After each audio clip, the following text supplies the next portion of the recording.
ప్రస్తుత ప్రభుత్వ పాలన ఎలా ఉన్నాయి? బాగానే ఉందండి. నెక్స్ట్ ఏ ప్రభుత్వం వస్తుంది అంటారు మీ అభిప్రాయం ప్రకారం? మా జగన్ ప్రభుత్వం వచ్చింది అనుకున్నాం. జగన్ ప్రభుత్వం. ఇప్పుడు టీడీపీ, జనసేన, బీజేపీ కలిసి పోటీ చేస్తున్నాయి.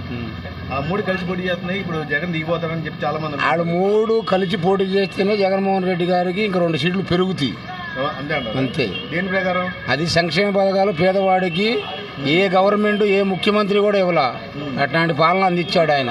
కరోనా టైం కానీ అభివృద్ధి అభివృద్ధి అంటే సంక్షేమ పథకాలే అభివృద్ధి. సంక్షేమ పథకాలు వేరు, అభివృద్ధి వేరు. అభివృద్ధి అంటే ప్రజలు అభివృద్ధి చెందడమే సంక్షేమ పథకాలు. ఒక రోడ్డు వేసో ఒక గుంట పూడిసో కాదు. అభివృద్ధి అంటే సంక్షేమ పథకాలు ప్రజలకు అందిస్తే అది సంక్షేమ పథకాలు అంటారు, అభివృద్ధి అంటారు. పథకాలు ఇస్తున్నారు కానీ అప్పులు ఎక్కువ అవుతున్నాయి రాష్ట్రానికి అని చెప్పి అంటున్నారు. అంతకుముందు ఏమైనా రొక్కం తెచ్చారా ఏంటి? అంతకుముందు పాలకులు ఏమైనా రొక్కం చేశారా రాష్ట్రానికి? ఆదాయం పెంచారా ఏంటి? అది చెప్పమనండి. చంద్రబాబు నాయుడు గారు 3 సార్లు చేశాడు.